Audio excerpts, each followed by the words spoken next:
Thank you, everyone, for joining the Thoughtfuel Podcast. We have a very special guest today, Ferocious Grigoriou, UFC active fighter, preparing for his UFC fight on March 16th. Thank you for joining us, Bambo. Without any further ado, can you introduce yourself to the audience? Yeah, first of all, thank you for inviting me. My name is Charalampos Grigoriou. I'm from Cyprus, and I'm a UFC fighter. And I have my fight coming up on March 16th. Excellent, excellent. So, for those of you who don't know, Charalampos fights obviously in the UFC. He has an impressive record. He just finished in the past year, knocked out Cameron Smotherman. Prior to that, I saw the most recent fight before that with Chris Dissonell, and you just did an absolute clinic on him, like amazing stand up. You wrestled him, amazing Muay Thai kicks. How did you get into mixed martial arts? Did you start from Muay Thai? What was that journey like? So I started from 6 years old with karate. So I did karate for 8 years. I got my black belt. Um, so yes, I was a champion in Cyprus, in Greece. I got the fifth place in the European Championship, and then I wanted to stop because back then the karate was all about control. You didn't have the full contact. So I said to my father, I'm gonna stop. Um, and then my father was like, okay, look, because I spend a lot of money on this, you're not gonna do anything else. And I said, okay. Anyway, I was young, I was stupid. So then I was fighting in the streets, or I was going to a soccer games just to fight. So, and then my father was like, what do you want me to do to stop? And then I said, okay, I want to start doing it professionally. So I started Muay Thai and kickboxing. I was a champion in Cyprus, and then I was looking for something with more action, and then I moved to MMA. Um, and I'm, I'm doing this from 19 years old. Wow. Was it easy to find a proper MMA gym in Cyprus? I imagine it's easier now, but 10 years ago or 15 years ago, when you're talking about this, it must have been a less developed scene. I know Muay Thai, we've always had solid Muay Thai kickboxers come out of Cyprus, but from an MMA standpoint, it must have been much less developed. Yeah, it was very hard, and you're right. Yeah, MMA, Muay Thai in Cyprus, and kickboxing, we have high level. But MMA, no, especially back Oh, then. yeah. I mean, you had limited options, uh, and that's one of the reasons that I left and I came in the US because first of all, they have opponents. I used to fight the same guys all the time. Yeah. Uh, so because on the top level we were three and we were And fighting always fighting seeing each each other. other, right? Yeah. So and that's why I decided to come to Yeah. US. And back then, what years was this? Because I imagine also the UFC itself didn't pick up. I think it picked up in like 2006, 2007. Before that, Pride Championships was like really, really big. Was there any Yeah. specific fighter that inspired you back then that you said, "Oh, I want to be like this guy. Like this is the guy I want to emulate"? I was always watching on YouTube videos from UFC. the motivational videos with the UFC fighters. I remember I was watching Dominic Oh wow, Cruz, yeah, Uriah Faber, uh, TJ Dillashaw, all these guys, and then I was watching McGregor. It was just the beginning for McGregor. I remember before I come to New York.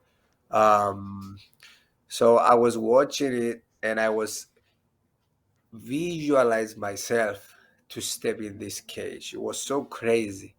Trust me, I remember because I was watching them step in the cage, and I'm like, oh, imagine if I was me. So, um, uh, yeah, and when I came in the United States, and then I started like meeting these guys, the big names that I was watching in the UFC, like John Jones, all these guys. And I'm like, oh my God, this is yeah. real. And I remember the first fight I've been in New York just to watch, and Dana White was there. I'm like, oh my God, that's crazy. Yeah. Which fight was that? Do you recall which one it was? Yeah, it was the Ring of Combat in Atlantic City, and I remember that day they signed Merab Valishvili, my Yeah. teammate in the UFC. Who just, I mean, I messaged you over the weekend. He absolutely dominated Henry Cejudo. And for the audience that doesn't know who that is a U.S. Olympian in wrestling. And Merab just, he literally picked him up like the same way I pick up my 3-year-old daughter up and threw him on the canvas. I don't do that to my daughter. Don't call child services on me, but he manhandled him, and it was such an impressive performance. There is no doubt that he should fight for the title next. I think he should have fought for the title during the last match. He's beaten Peter Yan also impressively, who's a beast as well. So, I mean, Merab is an animal. I also heard that he went 3 rounds with Aljamain Sterling right before the fight. So you're just wondering like how competitive it must be in that gym to fight and train, and the bar must be so high in that gym, so high level. So from your experience from going from probably smaller and smaller gyms from in Cyprus to one of the most well-known gyms in the MMA community, Longo Weidman MMA, and being around so many killers, how do you think that's made you be like from a competitive standpoint? Look, I'm a completely different fighter, 100%, because I'm watching some videos when I was in Cyprus, and I'm like, oh my God, I look terrible. Um, so yes, for the level in Cyprus, I was the best, but the level here is something else. Um, when I came in the States and I went to my gym now, Longo and Weidman, yes, I had very good striking, uh, but trust me, I remember they were kicking my ass um, until I get here. So especially with the wrestling, because in the States they have wrestling in the high school, and everybody knows how to wrestle. So for me, it was hard at the beginning, but then training after training, I became much much better. Yeah, and anybody that has done wrestling or jujitsu knows that it is not a nice thing to practice. Like you have like these bigger, sweatier dudes just holding you down. Really, it's very, very hard. And especially if somebody's been doing it since like 10 years old and the level that we have here in the US, it must be so challenging. Um, how has that been, how has being humbled like that in the gym helped you kind of say, okay, well, now I want to improve significantly? Did you work on wrestling specifically for a very long time when you joined the gym? Yeah, yeah. Actually, I used to do a lot of wrestling in my gym. I used to do privates with the wrestling coach. Um, you have no other choice because everybody's a wrestler Yeah. in my gym. So you have no choice. You're gonna learn 100%. Uh, so and I knew that it was my weakness. Uh, but now, I mean, like I'm like 10 steps ahead. Yeah. Um, um, so even now, it's very, very, very hard for everybody in my gym to take me down. Yeah. So you're, Even Merab, even Arjami. yeah. Um, so yes, because of them, I became so good Yeah. now. And it sounds like you're very proud about your takedown defense, and you're obviously working with some of the best guys in the division. Um, so I guess from that, right, you're here in New York. I imagine that it must have been very hard for you to come here, not just from like a visa standpoint, leaving Cyprus, which is one of the most beautiful places on earth. We have to say it, right? Leaving your family, coming here to the U.S., where I think you have some family here, but it's not an extent. Is it an extensive family, or do you have a big support system? Yeah, it's my uncle actually in New Jersey. But when I came in the United States, I didn't know about New York, New Jersey. So I came. I didn't call my uncle because we didn't have like a strong relationship. Because I was living in Cyprus, he was Yeah, living here.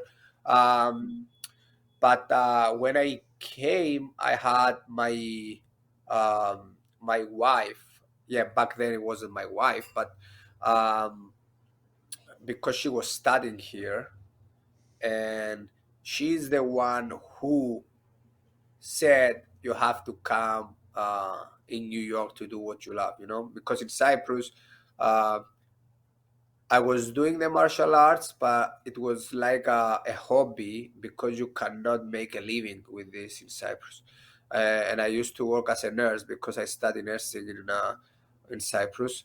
So I worked for 6 months, and then my wife told me to come in New York. So I came.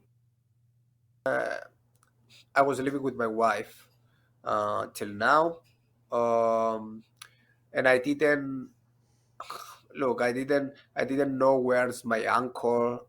And I remember one day he called me and was like, "Okay, I came in New York. Let's go out." And then we built our relationship. But when I came, I didn't know anything. I mean, um, I didn't have friends. So I got some connections from Cyprus, and I found a small gym in Astoria, where I live, and that's it. yeah. So you touched on something very important. Obviously you had your wife that sounds like she was a very supportive partner to say to you, hey, follow your dream. How important was that to have that person that's next to you to support you in pursuing your dream, leaving a very secure job with nursing to come to New York, where there's a question mark. There's no guarantee that you're going to be a success. Yeah. Uh, Look, at the beginning was very hard, but as you said, the support from my wife was very important. Even now, um, even when I have my upside and downs in my career, um, is very, very important because you need somebody to support you, to give you um, to give your energy back. Because I remember one time in my career, I was very, very, bad. I almost quit. Uh, and that the time that you need your right people around you. Yeah, no, that sounds very inspiring, and having the right people around you to support you through your decision and seeing it through is very, very important. Um, and you studied nursing, and that's, such a, it's a lucrative profession. It's a secure profession. There's always going to be sick people. I imagine in Cyprus when you said to everybody, "Yeah, I'm leaving this profession and I'm going to go try and be a UFC fighter in America." I'm sure a lot of people said, "No, you shouldn't do that," right? Um, how did you kind of deal with that, or you just kind of just ignored everybody and you said, "I'm going to do this. This is what I need to do. This is my purpose." Look, most of them laughed. Um, uh, and look, I wasn't happy with my Yeah. job. I wasn't happy at all. I remember I was going to the hospital with black eyes from training. It was very funny because I was trying to treat somebody, and I You looked was, like a patient. uh, yeah. So, yeah, and I was very sad. And then after the conversation I had with my wife, who told me to come in the States, then um, she took care of everything to do my visa application, um, the appointment at the embassy, and then I did my my interview. They gave my visa, and the same day I booked my tickets.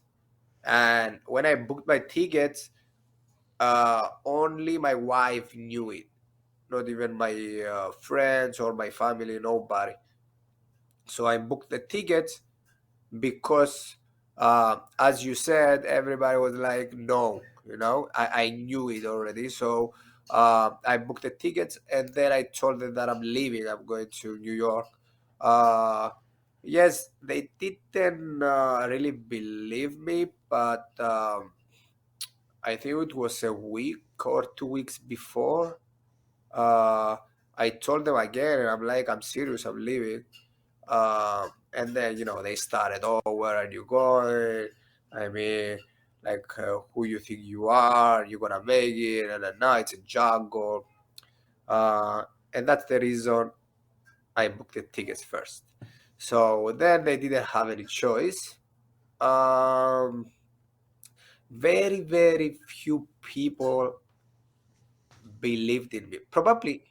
To be honest, probably nobody believed I'm gonna sign with the UFC. um, but here we are. Yeah, exactly. And you were part of Dana White's Contender series, and I think you won your contract, obviously by um, knocking out Cameron Smotherman. Um, I guess, what was that feeling like, being in front of all those people and just having this audience, and like there was so much pressure on you. This was your dream, all these sacrifices that you made leading up to this moment. A lot of people, they buckle under that pressure, right? And we see a lot of Yeah. amazing athletes make it to the UFC, and they, in their first fight, they don't do well because it is overwhelming to be in front of all those people on that big of a stage. How did you manage all that Yeah. pressure and stress leading up to the fight and in that moment? Uh, be, Look, I managed this so well, I can say, because I was thinking what I sacrificed, and um, where I was like 7 years ago. Uh, Especially, I remember when they have the trailer for you, um, uh, and they had the trailer for me before I go out there in the cage, and they showed how I started. They were showing like pictures of me and my brother when I was like, I think 10 years old with the karate uniform, um, and or they showed fights when I was fighting in the basements. Uh, and I'm like, look at me now, I'm here. I'm so close to side with the UFC. And then I saw my people in Cyprus watching me, and I knew that the whole island uh, were watching my fight. So I said, that's it, man. There is no other option. Yeah.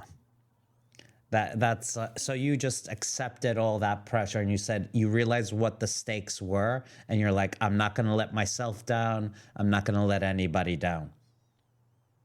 Yeah, of course, man. Yeah, and we're very excited as a Greek Cypriot myself. I can't tell you how excited I am for this fight coming up. We are looking for our first UFC champion.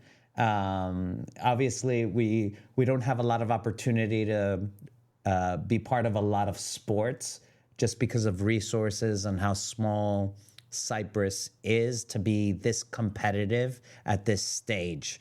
And the fact that there's a Cypriot out there that is competing at the highest level in probably one of the most competitive and exciting divisions, the bantamweight division. Yeah. It makes myself proud and a lot of other people proud that I speak to, and we're looking forward to this March 16th fight. What does a day to day look like for you? Like, do you train 4 hours a day, 6 hours a day? How does that day look like? Look, every um, every athlete or fighter is different. For example, uh, uh, our our motto is, doesn't matter. I mean, how many times a day you train, but how hard you train. For example, me, I can train for an hour or 2 hours or 30 minutes because I have some sessions that the duration is like 30 minutes or 20 minutes. We try to make it like the fight, the 15 minutes, but it's like 15 minutes hell. Uh, so this is what I do. Every day is different, but yeah, training every day, and we do like the right diet because I have to cut weight. I'm trying to sleep very good. Uh, that's my life actually. Especially in a fight camp, I don't have a life. It's like gym, home. That's it. And this is what I want. I don't really like to go out when I'm in a fight camp. I don't want to hang out with guys or go out with friends uh, because I'm in my own world. Yeah. I want to stay focused, no distractions, nothing. Yeah. I was reading Hickson Gracie's book, Breathe, and he talked about his fight preparation leading up to a fight. And he was, he was obviously a pride champion. So he was living in Japan and he would go into the forests of Japan and just be by himself for weeks, just preparing mentally.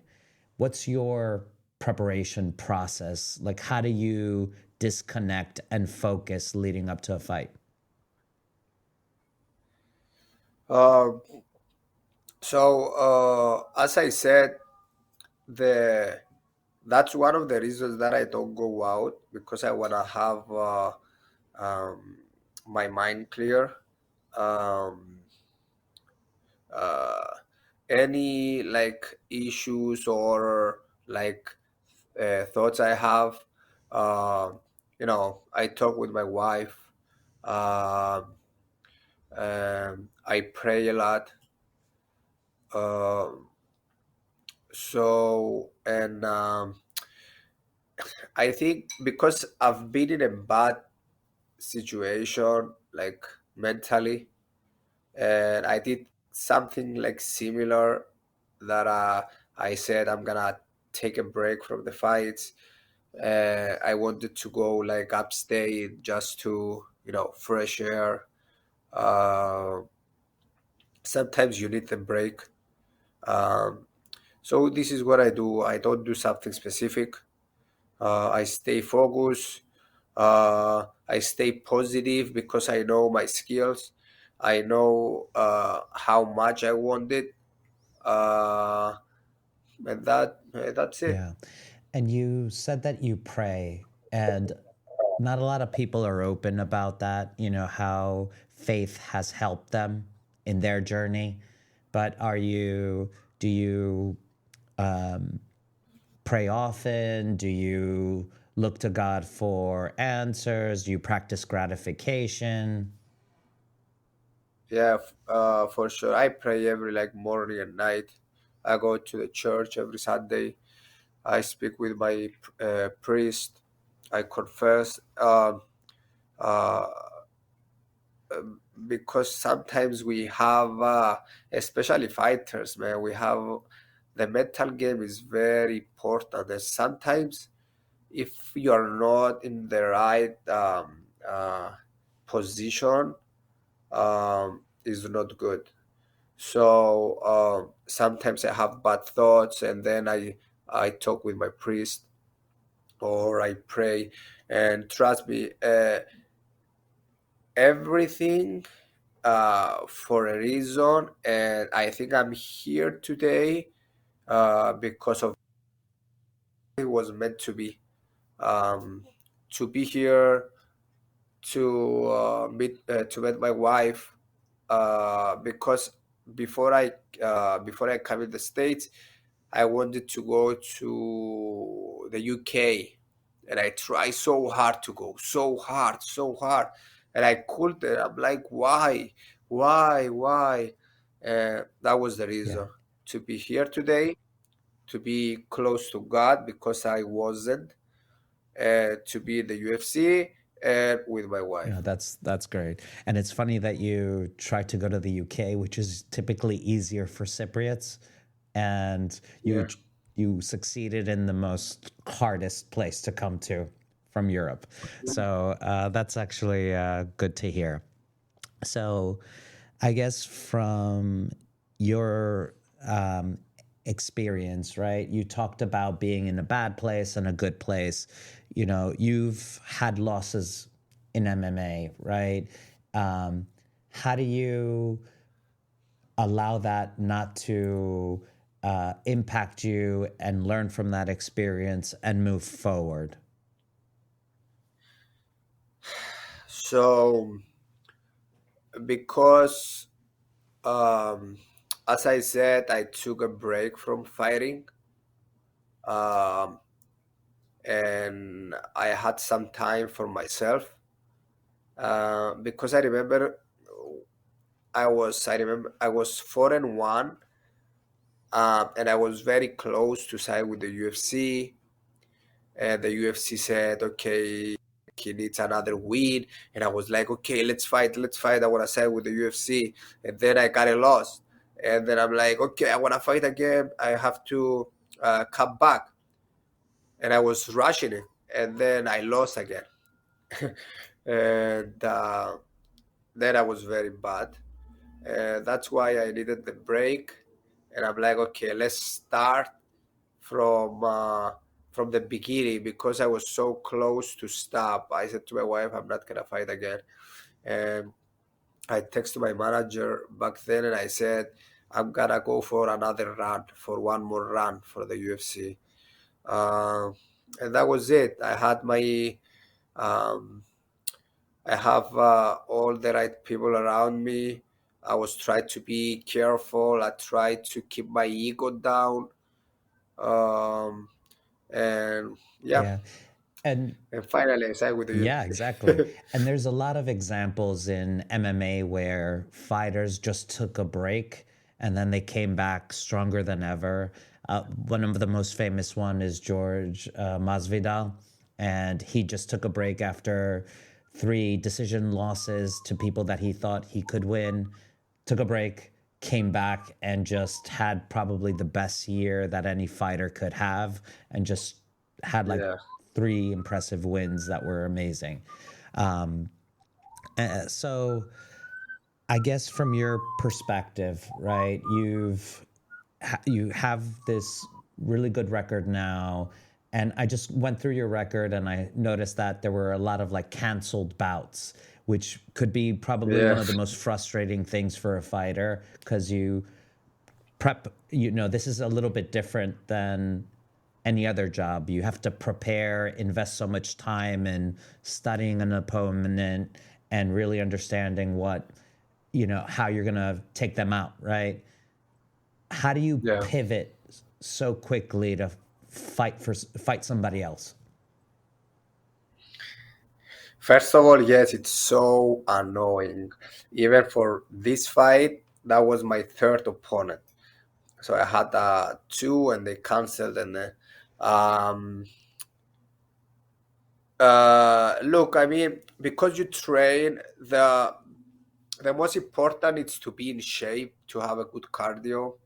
And I said, it's okay because I was like, I'm in shape, and it wasn't like a huge like change. I mean, my opponent was like, they had the similar style, so was okay. But yeah, sometimes if the difference between them is huge, yes, you have to change your whole game, the game plan.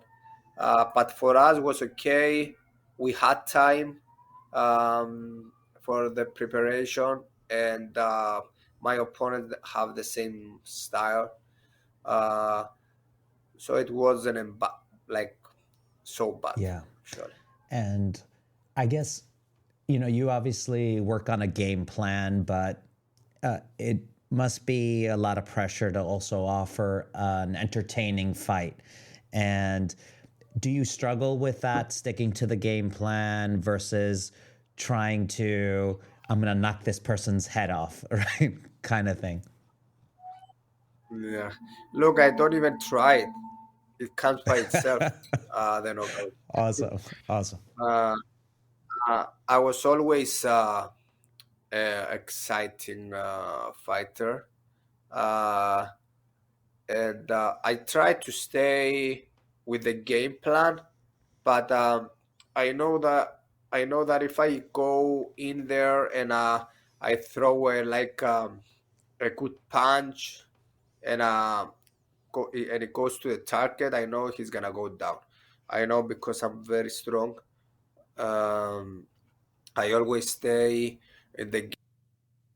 Yes, you're always looking for a finish to be exciting, but I think that's my style.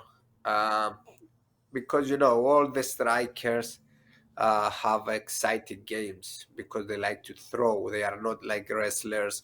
They gotta take you down, hold you down. And that's my style, and I don't even really try to be exciting. Yeah, no, for sure. I mean, the only complaint that I have from the last one that it finished so soon. But then when I saw, I saw the Desano fight, which was like ended in round 4, I was like, wow, like you really put on a clinic on him. So I encourage people to look for that fight online.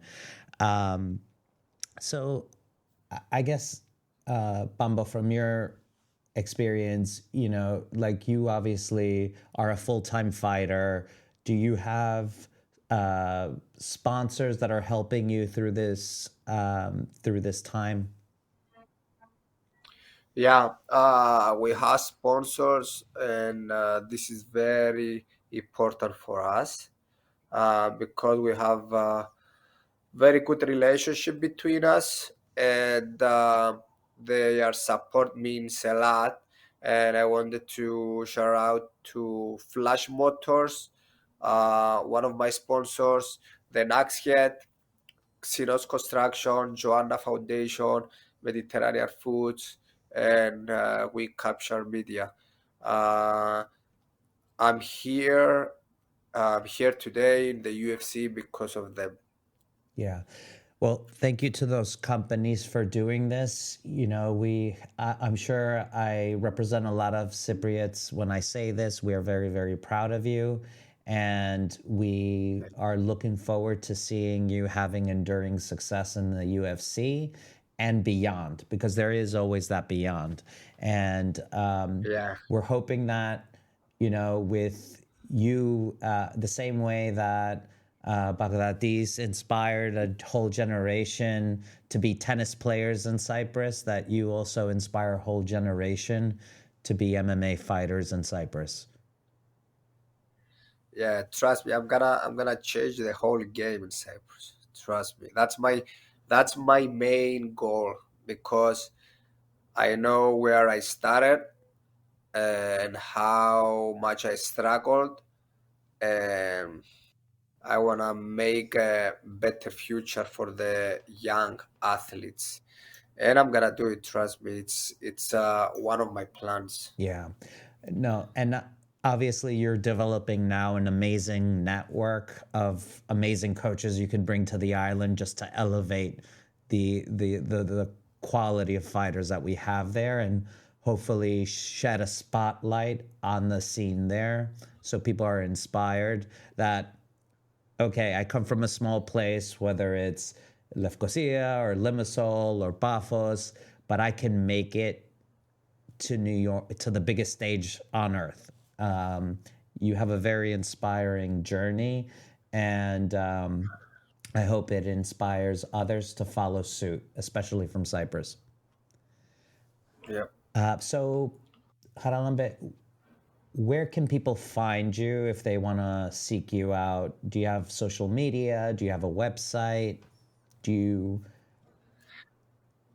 Yeah, they can find first of all they can find everything on Google, but we work a lot on Instagram. If they write my name Charalampos Grigoriou or my nickname the Ferocious MMA, they're gonna find me. Uh, and yes, there we post all the news, the upcoming fights, the interviews, post-fight interviews, and everything. Do you have any Ferocious merchandise people can shop for? Yes, it's coming soon. Okay, all right. We're That's looking one of forward it. to it. Oh, my. That's one of it. Awesome, awesome.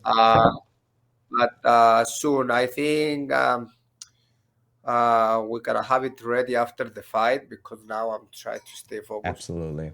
But we have everything, clothes and everything. Excellent. So, thank you for joining us today. It's been a great interview.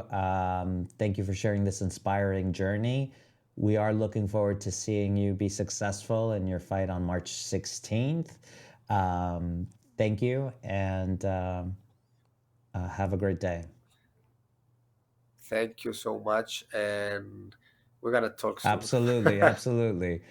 Thank you, everybody, for joining this week's episode of the Thoughtfuel Podcast.